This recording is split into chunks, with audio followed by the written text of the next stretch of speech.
Good afternoon, and welcome to the July 11th, 2024 meeting of the Rotary Club of Louisville. This is also the Rotary Global Year of Magic, which I told you last time we talked that we would learn a little bit more about this year as we go through these meetings and we move on. I'm Lori Hudson Flannery. I am apparently the 113th president of the Rotary Club.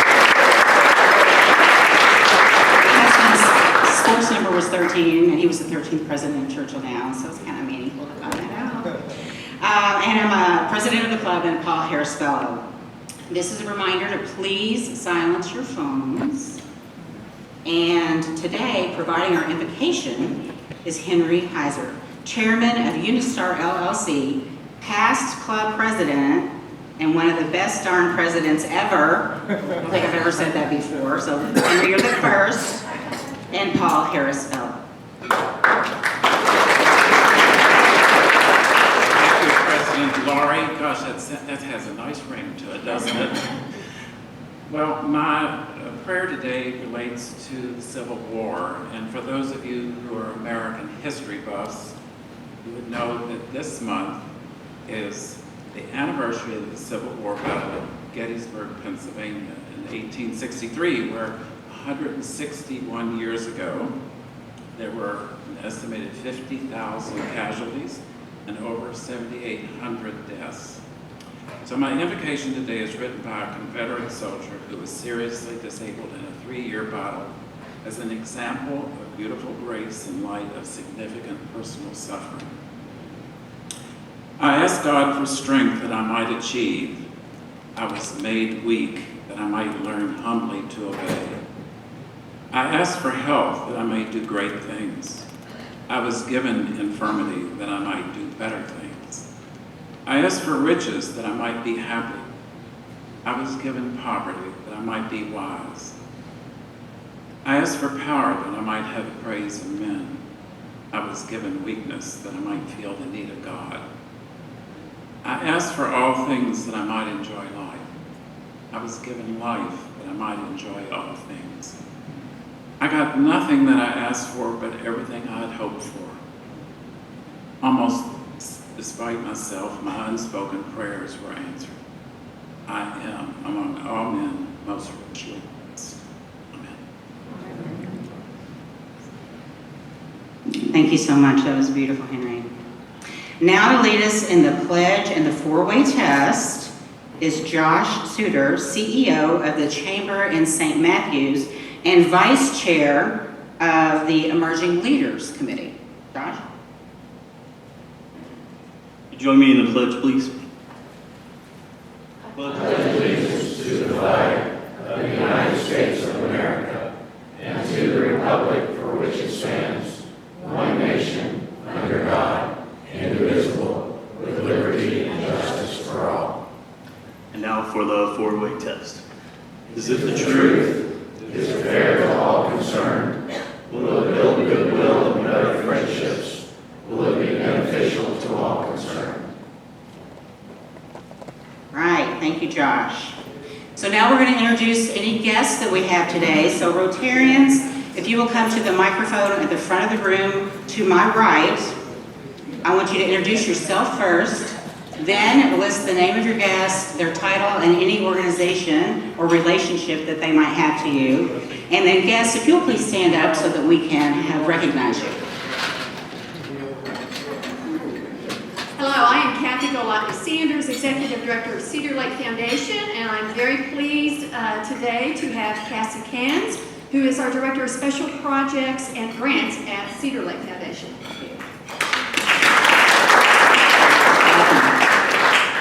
Good morning. I'm Louis Straub, President of Independence Bank. My guest today is Sarah Gann. Sarah's over here. She's client service representative with our organization. And you all may remember we did Wilt Week last year and raised a couple $100,000 for Officer Wilt. Sarah was the inspiration and the idea for that. So thank you.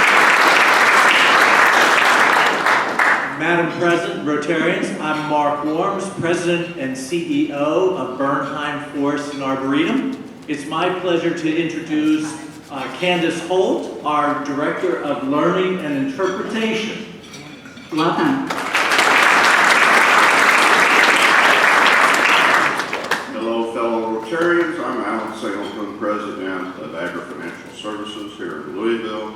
My guest is Katie Stam Burke. He is our Director of Marketing and Communications.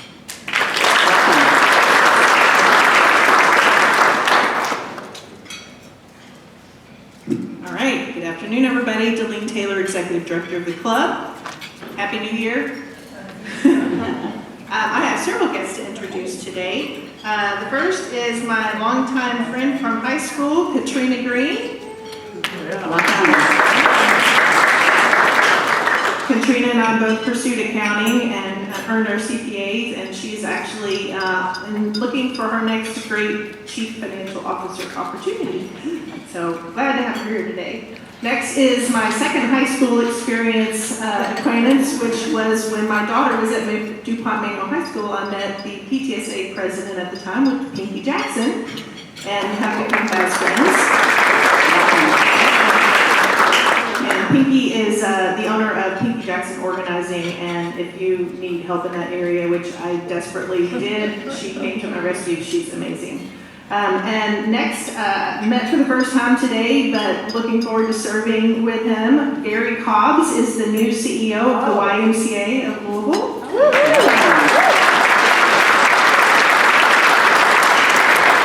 He is a longtime Rotarian. I think you said over 2 decades, correct? Started in Tennessee, and just, I think, completed a decade of service in the Montgomery Rotary Club. Including being on the board, and I'm pretty sure we're going to find a place to put him to work really quickly. Yes. Welcome to Louisville, Gary. And Steve Roberts also recently moved here 2 weeks ago, I believe, from Hawaii. He is the new Director of Architecture at Cornerstone Engineering. So welcome, Steve. Welcome. And last, Rebecca Roberts is the head of school at Meredith Dunn. She was introduced to me by Allie Trutman, who spoke here a while back, and so we're looking forward to having you engaged with our club. Welcome. Welcome. Okay, thank you, Rotarians, for bringing your guests. We encourage that, clearly. We are a club of people, and we appreciate the fact that you did such great introductions. Guests, we do ask you when you visit us that you spend just a few minutes after I ring the bell at the end of the meeting, and you go to this table over here in the corner closest to the speaker. It's our What is Rotary table, and we'll have someone there. Today it's going to be Rick Harnett to give you just about 5 minutes, 6 minutes max of an overview of what Rotary could mean to you. So Rick, if you don't mind to raise your hand or stand, thank you. This is the gentleman you'll be looking for at this table over here. Well, we have some Rotarians that are in the news, in the spotlight this week. So not only was Devon Holt recently announced as the new CEO of the Muhammad Ali Center, congratulations Devon, but he will celebrate the official unveiling of Devon Holt Way, which is on the corner of 28th Street and Broadway in West Louisville, and that's going to happen next Thursday. That is where the new Goodwill Center has been created along with Morton Hospital. And we've had a couple of meetings there. I run a nonprofit, and so we use all the free space we can get. So I say thank you very much, fellow Rotarian Amy Luttrell, for letting us use that incredible, nice, fresh space. But it's really amazing. There you are. It's really amazing for anyone. And I would encourage you, they get free tours so that you can understand what a resource this is for our community. Secondly, I want to congratulate Kim Hallbeyer. Kim is the regional president of Fifth Third Bank, Kentucky, and she has been named to the new Louisville Economic Development Alliance. So that's LEDA, I think is how they're going to call that. So congratulations to Kim for representing us on this new economic development initiative of our metro area. The third one is Michael Washburn. He's the executive director for the Kentucky Waterways Alliance, and he was recently profiled in the Voice Tribune. And finally, last but certainly not least today, we have Gil Holland. Gil was featured in a WYMTV TV story about his work to revitalize a historic Harlan, Kentucky building into a boutique hotel in eastern Kentucky.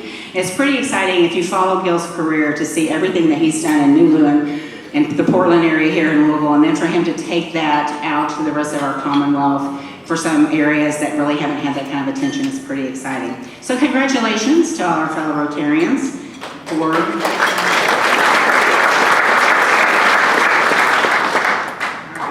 if you see me before, you know I get really excited about this because they let non-presidents induct people, so I've inducted quite a few people. But we're going to induct 2 people at this meeting, and I'm going to ask Heather Cash and John Cunningham to please join me at the front of the room. I'm going to get you your pins, I think. I'm not sure I can undo them. If I can't get them undone before you leave, please remember to take them before you leave the room today. Okay, this is to both of you. You have been elected to membership in this club because we believe you to be a worthy representative of your calling and to possess qualities that will permit you to exemplify in your public, business, social, and private life the true spirit of Rotary. You have been admitted not only to the Rotary Club of Louisville, but to a worldwide organization of over 46,000 clubs around the world. Again, we are the 14th largest in this club right here, and it's 1.4 or so million people around the world call themselves Rotarians. By virtue of your membership in this club, you'll be welcomed into the fellowship of any Rotary club in the world, and you're encouraged to do that as you travel. Rotary membership adds value to those who engage, whether by attending meetings and events, participating in service projects, or sharing your knowledge and talents as we carry out the principles of Rotary into the community. So, Heather first, I'm going to talk about Heather here, give you a little background on her. Heather joined the Community Foundation of Louisville in January 2016 and is now the Senior Vice President of Development and Philanthropic Service. Before joining the Community Foundation, Heather completed a judicial clerkship with Justice Elizabeth Hughes on the Kentucky Supreme Court and practiced civil defense litigation at the law firm of Thompson, Miller, and Simpson, PLC, in Louisville. Heather is a graduate of Centre College and Vanderbilt Divinity School. She received her Juris Doctorate from the University of Louisville's Brandeis School of Law in 2007. Heather volunteers at Legal Aid Society and is also a certified yoga teacher. She's married to Tommy Gleason, and they have 3 children, ages 5, 3, and 1. So I'm gonna hand this to you, even though it's both of them. So Heather, I now formally induct you into the Rotary Club of Louisville.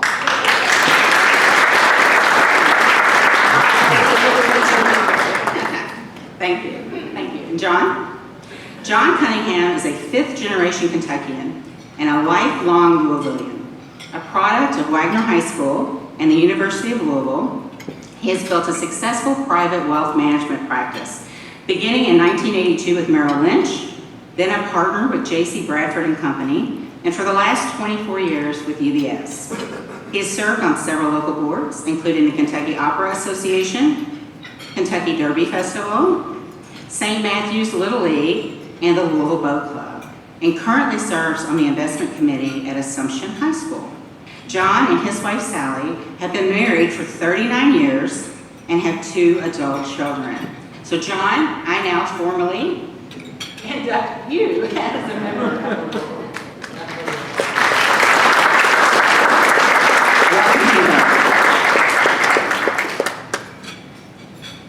Okay, now it's my honor to recognize a new Paul Harris Fellow achievement. So, Paul Harris Fellow recognition is given in appreciation to any Rotarian who contributes $1,000 or more to the annual fund or the Polio Plus Fund of the Rotary Foundation. So with those of you here today who are Paul Harris Fellows, would you please stand and be recognized? As a Paul Harris Fellow, you are promoting peace, fighting disease, providing clean water, saving mothers and children, supporting education, and growing local economies. You also are providing funds for matching district grants that support projects in our community and other area communities. In appreciation for the many ways in which you exemplify Rotary's motto of service above self, and on behalf of the trustees of the Rotary Foundation, it is my honor and pleasure today to thank all of you and also to recognize a member who's achieved a new Paul Harris Fellow level. If Chris Burke could please join me at the front of the room. Chris is the Senior Director of Program Experience with Big Brothers Big Sisters of Kentuckiana, and as of today, she is a Paul Harris Fellow times 2.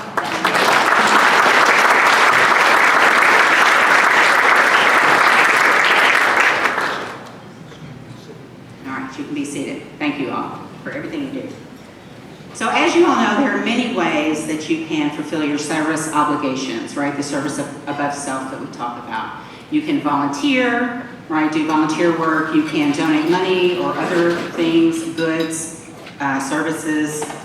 You can participate in friendship and fellowship, which is what we're doing here today and which we try to do every Thursday that we can possibly make it. But there's another way that you can provide service to Rotary, and that is by being a member of a committee or on a board. We have several different committees and boards at Rotary, and it's really essential for us to have good leadership for those to keep the organization running. So I would like to recognize, at last meeting we recognized the people that were rolling off the board. There are some people that were staying on the board, and I'll mention their names in a moment. The people I'm going to mention now are the new members that became effective as of July 1. So the first one is President-elect Ken Salagi. Thank you, Ken.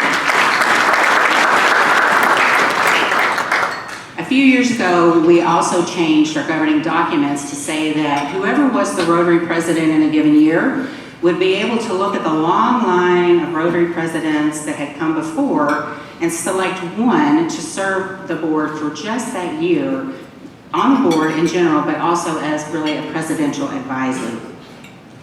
My past president advisor, and one of the best darn presidents ever, is Alice Bridges.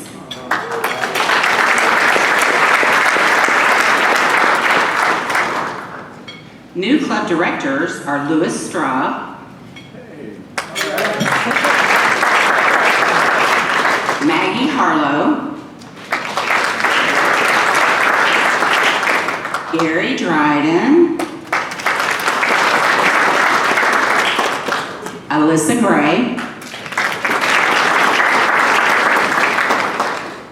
and another way we changed our governing documents a few years ago was whoever had the leadership position of being the DE&I committee chair would automatically be a member of our board. And Kevin Fields was the inaugural and has been the chair of the DE&I committee from the beginning. That's what the word inaugural means.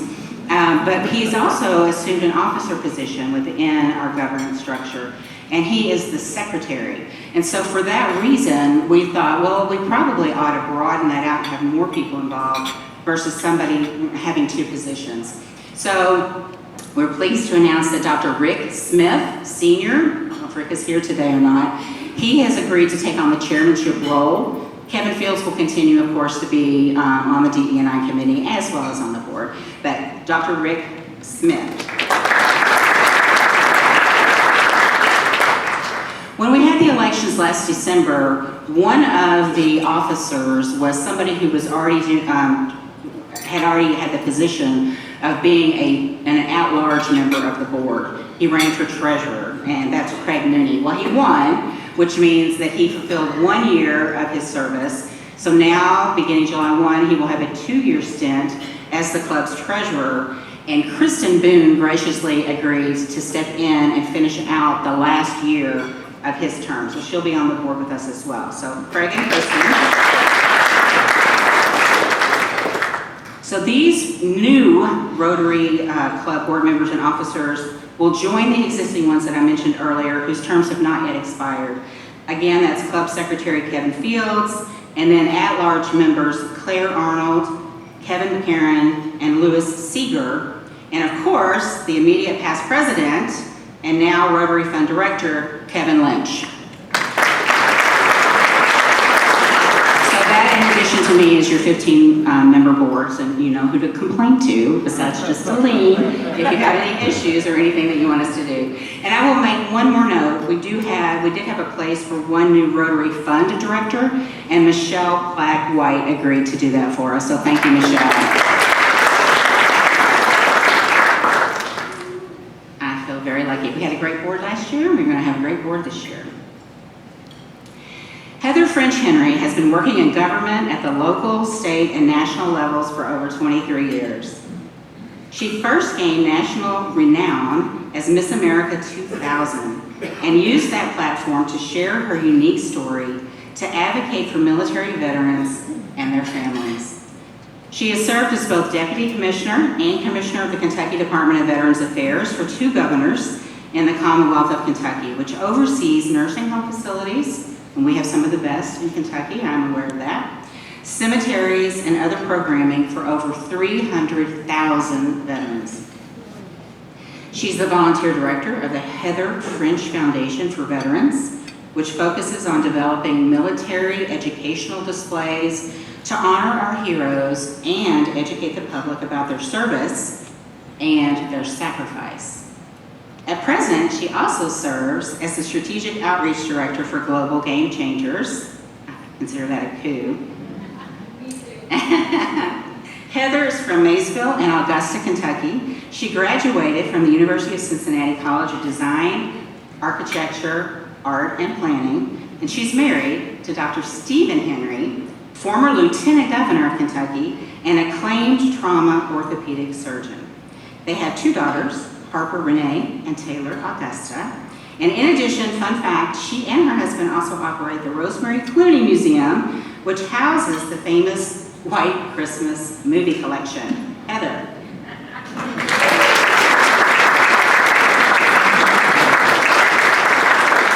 Excellent, and I promise you, Steve is not always my assistant, but thank you. I appreciate you doing that for my little magic bag.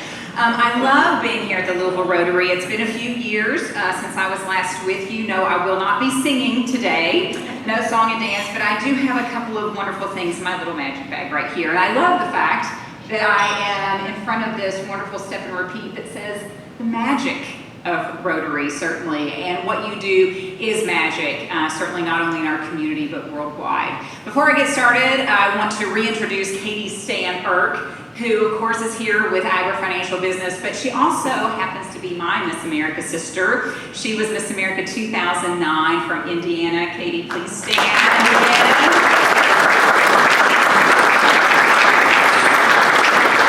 So we both share in common that we are the only ones from our states to have donned the title, which creates in us a pretty vast responsibility of being able to showcase all that the Miss America organization is for young women, not only throughout the country, but throughout our own state and our community, certainly. So today I'm going to be talking to you about the power to ignite good in our community. And certainly every single person in this room has unique powers to ignite good in the community around you that you love.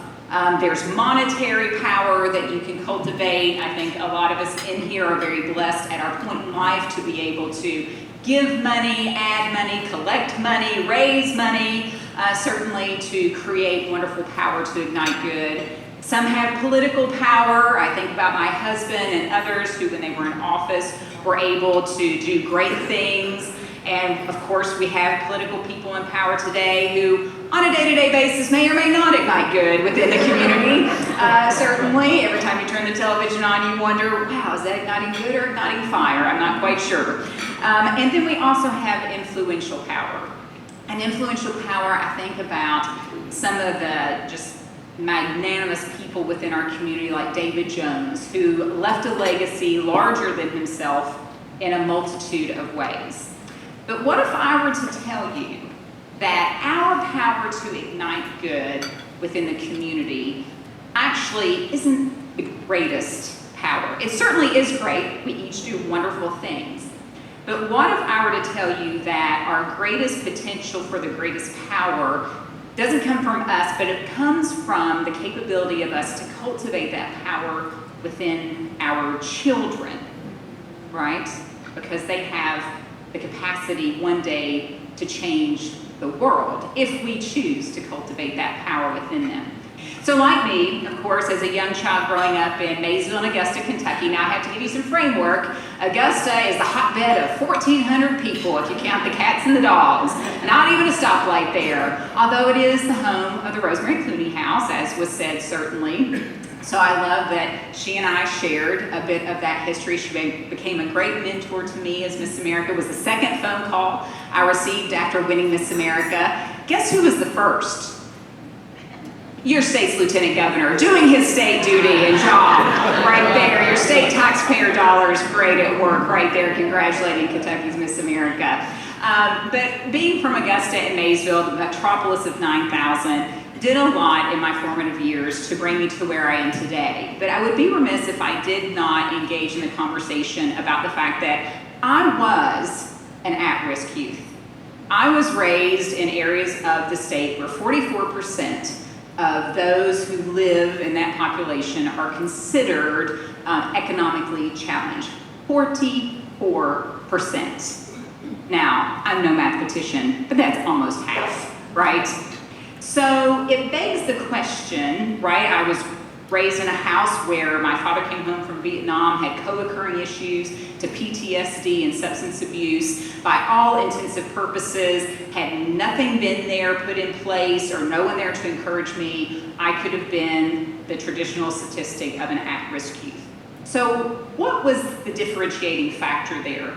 How did I go on to become Miss America, Commissioner of Veterans Affairs, go to college, get 2 degrees, be standing before you today talking about the power to ignite good in our community? Well, of course, in those days, and now I'm old enough, almost 50, to be able to say, you know, in my day, this is what we had. And of course, my sisters, we talk about this at Miss America all the time. It's like a bunch of war veterans sitting around the bar going, in my day, this is what happened to us, certainly. But in that day and time, we had more traditional platforms. And I brought with me today, in my magic bag, I brought with me today a couple of those, right? So we had what? Girl Scouts, right? Yes. Girl Scout for 12 years, got my gold award in 1992. Of course, I might be one of the younger people in the room, so that's great. So with all of this work and with all that guidance, that's another step, right, in the right direction. That's a great equalizer in the socioeconomic levels of our children. Everyone comes in at the same level and you achieve by working hard, certainly. And then, of course, I had teachers, I had choir, I had church. I did have that one annoying counselor in high school that did look at me and tell me that I wasn't smart enough to go to college, even though I had a 4.0, and not that I think about that on a daily basis, but that is a cause for encouragement when you need a fire lit under your rear end to get a project done. And then, of course, I also had the Miss America system. I don't bring this out often because in my day, we didn't get sashes, but thanks to Katie Stam, I retroactively got my own Miss America sash, which is quite beautiful. And gentlemen, don't be jelly. Stephen does not get to wear this around the house. Although if he asked, I would probably let him certainly wear it. But the truth is, society was quite different then, right? We had more traditional roles. Even though my family struggled, we had a 2-parent household and a community that certainly had infrastructure to be able to support those of us who were from more at-risk households. And so today, we think about our children. My girls are now 21 and 23. Yes, it's a cause for gasp. We just celebrated their birthdays on July 4th and July 6th. It probably would have been cheaper to go on vacation, certainly, with those birthdays that elicited 3 days of partying in the Henry household around town. But we think about the challenges that kids face today. And there are more dangers lurking around every single corner. Some of those dangers are in people's hands on a daily basis. We scroll through them on a minute-by-minute basis. We don't even put them down. When we think about things that can become our children's worst nightmares, we actually are partaking in those systems, but they can be used for good, certainly as well. And we also have less and less of that traditional family structure, and we also have more and more violence, not only within the households, but our communities and globally. Every day when I dropped my kids off to school, I had to remind them to, if they heard a noise, to duck and run. Every day I drop my daughter off. I love Atherton, but there's a great commons area that our kids have to walk through when they go through the school. And I said, Taylor, do not stand in that common area. As soon as you get into school, you go to homeroom. And if you hear a noise, don't take your phone out to take a video. You duck, cover, and run and get out of there. We had to duck down for a tornado drill, okay? We had to get under a desk. Like these are the differences in our realities on a day-to-day basis. So the truth is though, we can't sit by and wonder what our children are going to do in an environment like this, or who's going to guide them, because we will most likely never go back in time to have those wonderful pieces of our nostalgic memories of the two-parent household, substantial income, no housing crisis, families sitting around at the dining room table. We will probably not ever get back to that. So it begs the question, how do we meet the crisis certainly head on? So like most of you here in the room, I've spent a majority of my life in public service. And many of you all know my passion is for veterans and military families. It's something I still continue to do today. I still serve on a multitude of boards to fulfill that part of myself. But during the pandemic, again, like many of you, it gave me this great cause to sort of pause and reflect about, what do I want my legacy to be? Very fortunate in my life at this age to be able to think about that. Not just working for my daily bread, right? But actually thinking about, what am I going to be remembered for when I leave? What's the mark I'm going to make? And I've certainly been blessed to have many different platforms to ignite good within the community, certainly, that I love. But I think about changing future dynamics. And of course, I've always been there talking to adults about military veterans and families, and sometimes occasionally schools. As in Miss America, traditionally your number one appearance is usually in schools and as title holders, which is really great. A majority of my work is still extended more into the adult crowd. And it's interesting though, when we think about our children, some of what my messaging was sort of getting lost on those younger ears and those younger generations. Currently, I serve as an ambassador for the Secretary of the Navy, so I work with Secretary Del Toro and their staff on a multitude of national agendas. And it was really scary that a study just came out that actually exploited this amazing statistic. Of the thousands of kids that willingly sign up every single day to go into recruitment and training, that only 21% make it through the process and are seen as mentally or physically fit to become a part of that less than 5% of our nation who is defending our democracy. That means 79% of those young individuals that we are responsible for training and growing in our society, 79% of them have failed to achieve their objective of defending our democracy. Guys, that is a little scary. And it causes me to think that perhaps we are simply failing our younger generations if we can't even create those who want and are willing to die to defend our democracy. So that's actually where Global Game Changers comes in. So Global Game Changers, as was said in my bio, thank you Lori for reading that, is a project-based empowerment program that provides teacher-tested, evidence-based, free pre-K through 5th grade curriculum and resources that use service learning and talent development as tools to nurture children's social emotional leadership and academic growth in school and after school and at home. With a motto to ignite good, the lessons use the simple equation, which is really beautiful. My talent plus my heart equals my superpower. It literally lays the foundation for nurturing engagement and successful citizens and leaders. Students will explore their hearts, uncover their true talents, and develop the self-confidence they need to succeed in life. And guys, it's actually headquartered right here in Louisville, Kentucky.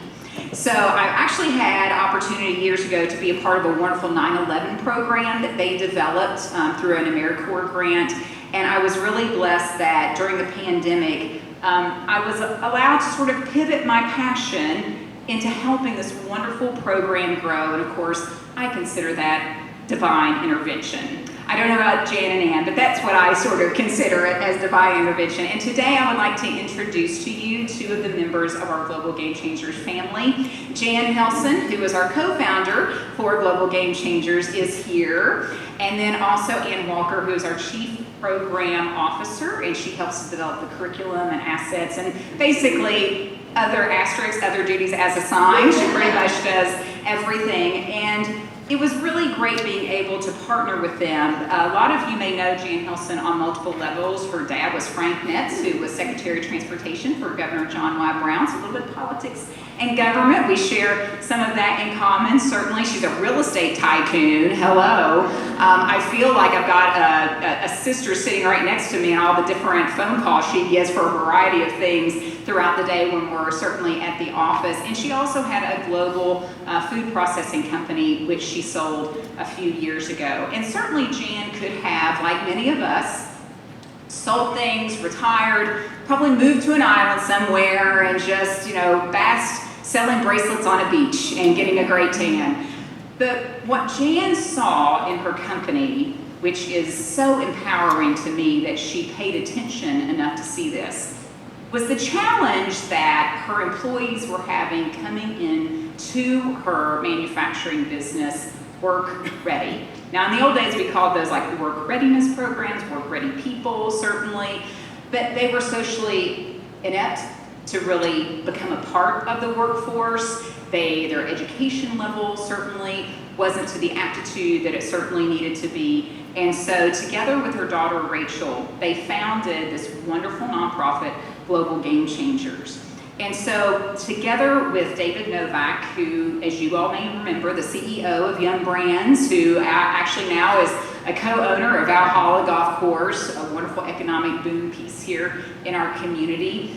Together with David Novak, who had already established a middle and high school leadership program through the David Novak Leadership Foundation, Jan realized what we all know who have children, that you can throw programming and money, billions of dollars, and we have seen it, into early childhood education. But if you cannot teach a child to believe in themselves, to nurture those innate talents, not just sports talents, not just performance talents, but the talent of speaking, the talent of art, the talent of creating. If you cannot teach children that they can break the cycle, they won't break the cycle. And so when we think about creating better attitudes, behaviors, helping children manage those emotions, we actually can teach them the fundamentals of reading, writing, and arithmetic. It's interesting, having talked to teachers now, not only Kentucky, but nationwide, the number one issue for teachers in schools, we all think about like our poor grade levels and the poor test scores. Ladies and gentlemen, our teachers can't even get to reading and writing and arithmetic because the kids are not emotionally capable yet of even getting to what the teachers need to teach. We're asking teachers to take on a burden that we as society, decades ago, were responsible for. Families were responsible for making those kids emotionally stable, emotionally ready to go into the classroom so that the teachers could hit the ground running. But society isn't that way anymore. And as I said, it may never get back there. So what do we have to do? Meet the problem head on. So Global Game Changers developed this pre-K through 5th grade curriculum to assist teachers in a very flexible way. Whether it is in a classroom, whether it's an after-school program like YMCA, which has been one of their partners for years, or whether it's an entire school, what Muhlenberg County just took it on school-wide. to be able to create a culture that cultivated those superpowers within those kids to change the daily dynamics of how kids behave, manage their emotions, so they can learn. And what's even more beautiful for me is that Global Game Changers, there are pieces and parts of that curriculum that mimic everything that I have stood for in my life, and actually everything that the Henry household actually stands for. For me, with military veterans, there's actually a 12 heart badge system within Global Game Changers, which is so much fun, and one of the heart badges is veterans. Another one, of course, is environment. My husband has spent a majority of his life saving land along Floyd's Fork with the thanks of Henry Heiser, I will say. You know, it's been great to have partners in the community that can help save that land and to create more responsible development so we have that for future generations. So we have health badges, we have bullying badges, things that fundamentally are at the very core of what I have grown into teaching and preaching for over 25 years. And being able to teach that in an age-appropriate manner makes all the difference. When we talk about 9/11, think about the fact that most of the kids in school, they weren't even born, right, during 9/11. How do we engage a politically sensitive subject matter like that with our children? We don't want them to forget lessons that were learned, but how do we talk to them about our first responders, our military? Part of that conversation, we're still in conflict globally today. So Global Game Changers makes it its mission to teach some of the most difficult subject matter in age appropriateness. And I cannot thank them certainly enough for that. This actually leads me, when we think about the superpower equation, my talent plus my heart equals my superpower. I think even what Katie and I mimic from the Miss America organization, this is actually what we teach our young women, thousands of them, nationwide, what to do on a day-to-day basis. We teach our young ladies to utilize their innate talents, to partner with a community service project and go out and create a superpower that changes the world around them. I took my ability to speak and to sing and to perform and my love for veterans to then create massive legislation in DC, which some of you all may not even realize I did, but you're living the benefits of it today, 25 years later. So creating that equation within our youth is vitally important. We even now, we're a partner with the Miss America organization because now we're able to give those heart badges to our young local title holders, and now they can take that into schools to have more substantive appearances. So they're not just taking the sash and crown, and although sash is lovely and the crown is shiny and kids love it, it's just how can we even teach those young women have a more substantive and meaningful message when they are in those types of appearances, in those types of events, certainly. And also our Kentucky Purple Star schools. Do you know that we have schools on the daily that sign up to be a friendly, military-friendly, connected school for their students? So this is a relatively new program nationwide. Kentucky just instituted a couple of years ago, and we came on board to be able to provide the elementary school lesson for those elementary schools who have signed on as a Kentucky Purple Star school. As a daughter of a Purple Star veteran, I want to make sure that, or a Purple Heart veteran, I want to make sure that our schools nationwide have appropriate lessons to be able to connect those children in those classrooms, in those schools, to make them feel seen, felt, and heard for what they're having to challenge at home. Not just those who have current active duty service members, but how about like me, the kids whose parent was a veteran and was still struggling 30 years later. We have to be able to build in that conversation, that empathy, that kindness, that knowledge. And when we are that inclusive, then we are certainly changing that dynamic of how we honor veterans and military in the future. So we have to build that in. So creatively, we created that elementary school process certainly for them.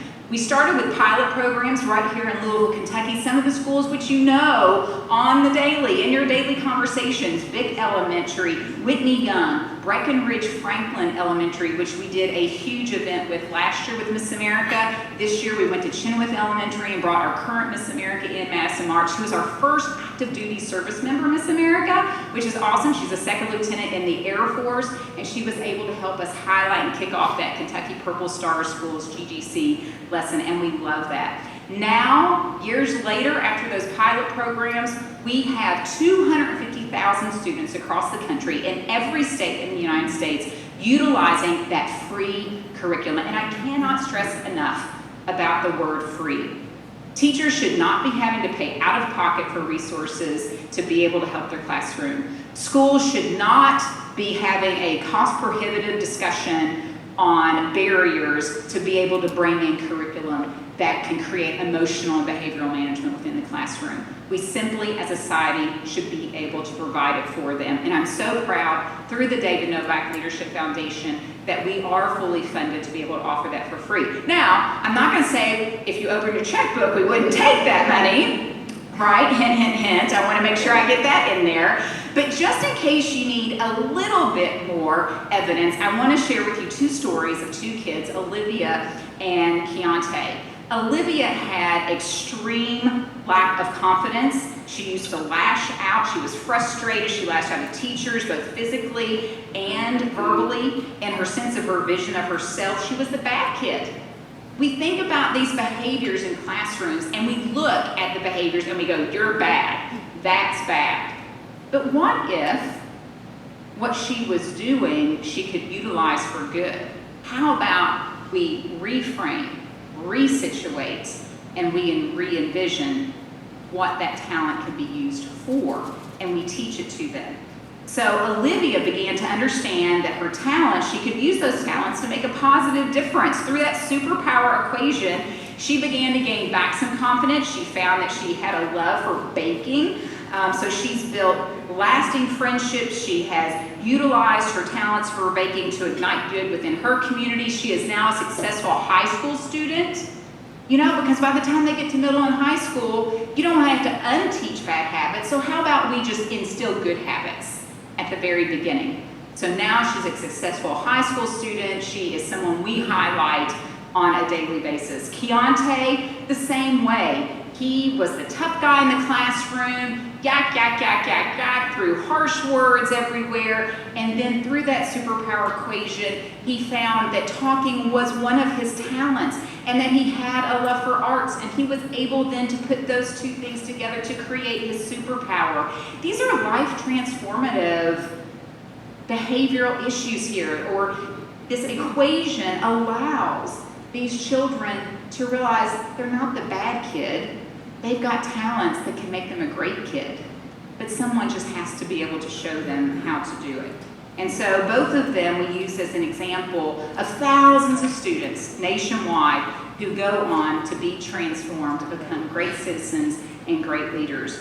Today we're developing a TV show, which I'm really grateful to be able to highlight. It's called The Superpower Adventures, the Talent Career Connection. We're going to go through a series of subject matter. Our first pilot program is going to be about animal care, and we're going to take kids through different stages of what caring for animals is. It's not just about having pets. What about a beekeeper? What do they do? What's involved in their job? What about an equine veterinarian, or even in my case, equine therapy for veterans, showcasing that animal love isn't just about having a dog or a cat, but you could extend that into a life skill, into a career, or even pet supply and manufacturing. And if you're a business here today, a corporation here today that has a wonderful process that you think would be a great connection for kids to see some of that insight, please let us know. Also, if you want to sponsor one of those programs, we'd also take that check too, so hint, hint, hint. But again, we want to talk about creating those unique powers in our kids and making sure that we have that access given to teachers, educators, people within our education system, nationwide and globally, because together, certainly, not only can we change our community, can we change our state, but we can certainly teach kids to change the world. So with that, I want to bring up one of your game changers, and she and I were in state government together. So we're going to have a little fun with my little magic bag here, and we're going to bring Lori Flannery up so that we can showcase all the good that she has done and is continuing to do. There is a motto out there that says, "Given a cape and a crown, I can change the world." Well, Lori, it just so happens I have a crown. And our superpower equation through Global Game Changers means, well, we've got the cape. So how about today, we give you your cape, you can't keep the crown, but you know, I'll get it back. But we have something very special for you.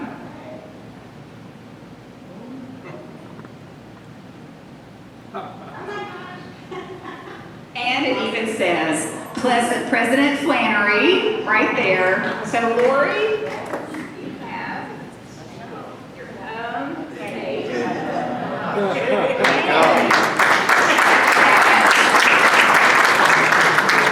We get to provide you your crown.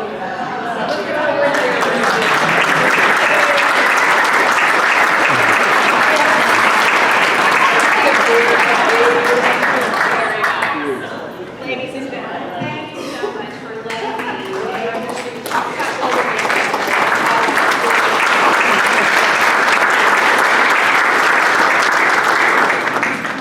Thank you so much, Heather. That was fun. And I will treasure my gift forever. I probably won't wear it to every meeting, but thank you so much. And thank you for being here. You know, she is the speaker for my very first meeting, and it was very meaningful to me. So thank you so much. We are getting close on time. We can take a couple of questions before we close out and adjourn the meeting. So if you have questions for Heather, please come up here.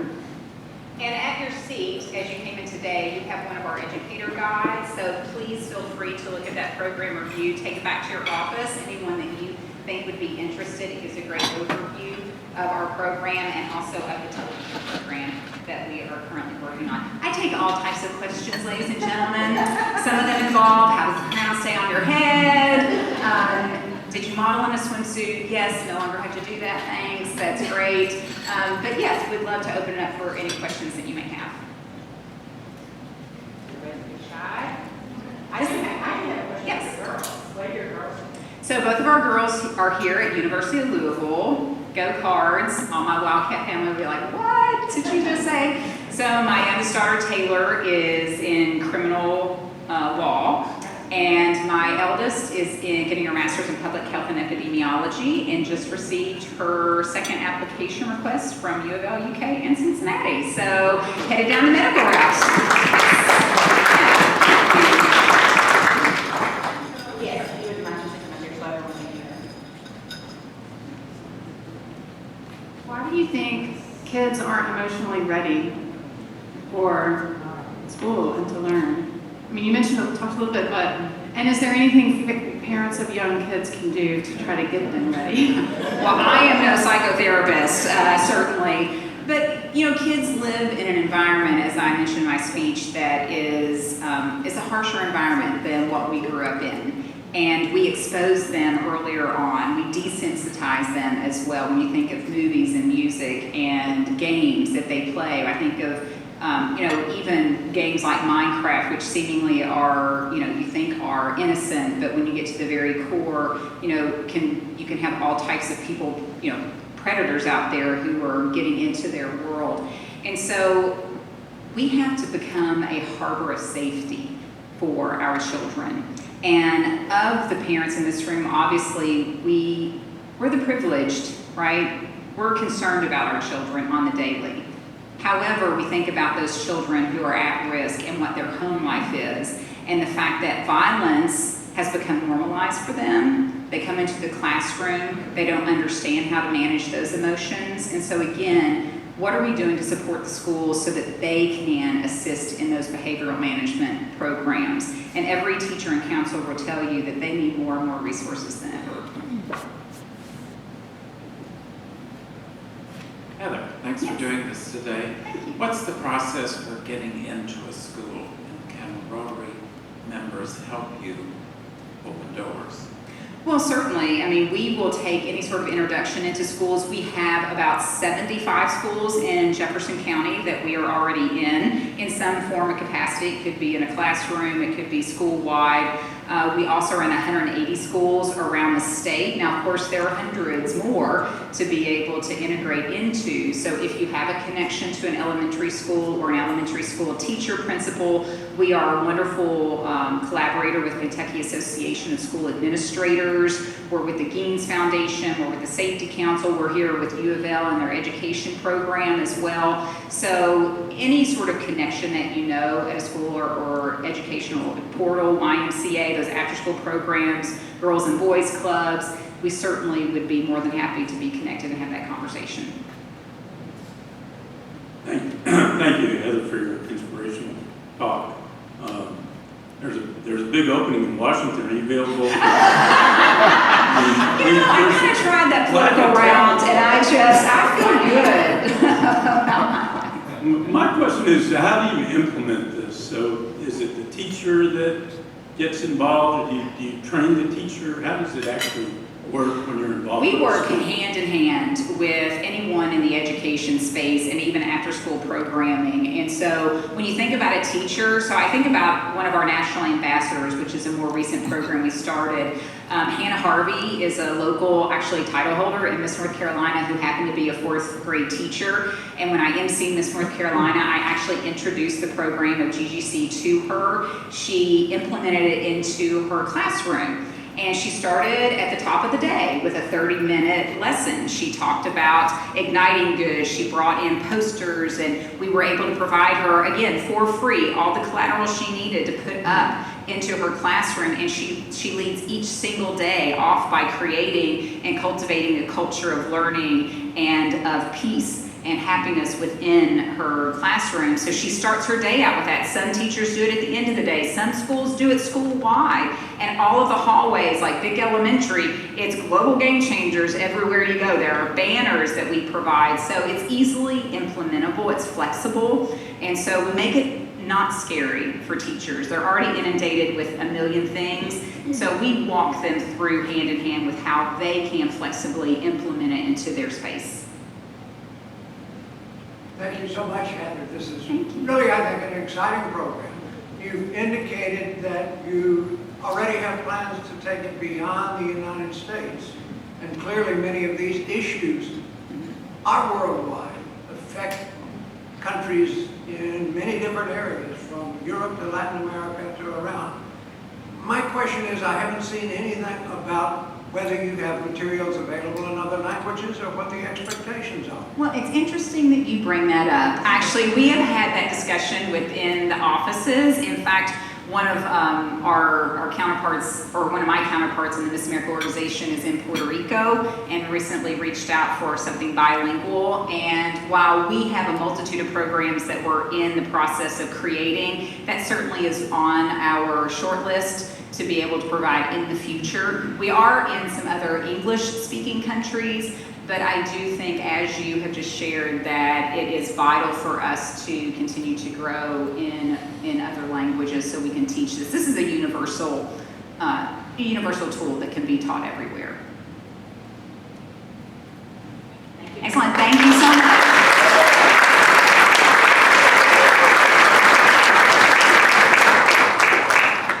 Thank you again, Heather. That was fantastic. When I called to ask if Heather would be able to do this, she was on her way, I think, to a Miss America function in West Virginia, maybe, and Miss North Carolina. So continuing to do the great work. But what I said was, I've seen you in so many different ways throughout the years as somebody in state government from different areas. Obviously, Miss America, I've seen you sing, I've seen you speak many times, and every time you light up any room that you come in. So thank you so much for being here. Appreciate it very much. Okay, next week's meeting will feature Barbara Lynn Jamison with a topic titled When Arts Thrive. We will be meeting at the Kentucky Opera Center, which is located at 708 Magazine Street. You can RSVP by Monday, July 15th at noon, or you can scan the QR code on the screen right now. remember guests, before you leave, if you'll please stop by the What is Rotary table and talk for just a few minutes with Rick Harnig, that would be appreciated. We are adjourned.